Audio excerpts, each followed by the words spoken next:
এখনো শুরু হয়নি ঘূর্ণি, তার আগেই সিনেমায় সুযোগ পেলেন সপ্তশ্রী, বিপরীতে অর্পণ। Hi everyone, welcome back to my channel Anjana entertainer. বন্ধুরা, তোমাদের সকলকেই আমার এই ছোট্ট ইউটিউব চ্যানেলে স্বাগত জানাই।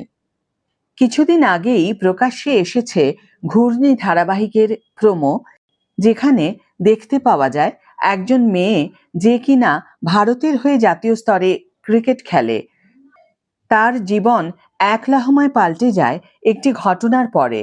এই ধারাবাহিকে মুখ্য চরিত্রে অভিনয় করছেন কুনাল শীল, যিনি ইতিমধ্যেই গীতা এলএলবি ধারাবাহিকে অভিনয় করেছেন। এই ধারাবাহিকের নাম ভূমিকায় অভিনয় করবেন কাঁথির মেয়ে সপ্তশ্রী নন্দ। ধারাবাহিকে এই নবাগতা অভিনেত্রীর অভিনয় দেখার জন্য অধীর আগ্রহে অপেক্ষা করে রয়েছেন সকলে। কিন্তু জানেন কি, ছোট পর্দায় অভিনয় করার সুযোগ পাওয়ার আগেই বড় পর্দায় অভিনয় করার সুযোগ পেয়েছেন অভিনেত্রী।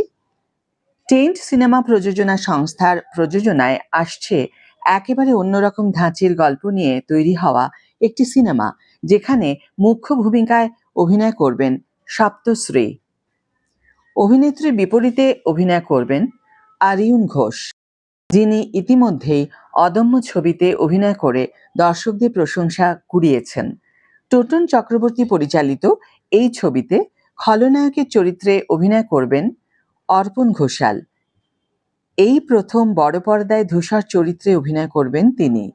এর আগে যদিও ওটিটি প্ল্যাটফর্মে নেতিবাচক চরিত্রে অভিনয় করতে দেখা গিয়েছে অর্পণকে, ছবিতে গুরুত্বপূর্ণ চরিত্রে অভিনয় করবেন আইন্দ্রি রায়। খুব সম্ভবত এই ছবিটি চলতি বছরের শেষেই মুক্তি পাবে বলে জানা গিয়েছে। এবার ধারাবাহিক ঘূর্ণি প্রসঙ্গে একটু কথা বলা যাক। 27শে এপ্রিল অর্থাৎ আজ থেকে সন্ধে 7:30 থেকে দেখা যাবে ঘূর্ণি। স্টার জলসায় এই নতুন ধারাবাহিকটি আসার ফলে স্লট পাল্টে গিয়েছে রাঙামতি তীরন্দাজ ধারাবাহিকের। সোমবার থেকে রাঙামতি তীরন্দাজ ধারাবাহিকটি দেখানো হবে রাত 11টায়। ধারাবাহিকের যে প্রোমোটি মুক্তি পেয়েছে সেখানে দেখা যাচ্ছে ঘূর্ণি ভারতের জাতীয় ক্রিকেট দলের একজন খ্যাতনামা প্লেয়ার।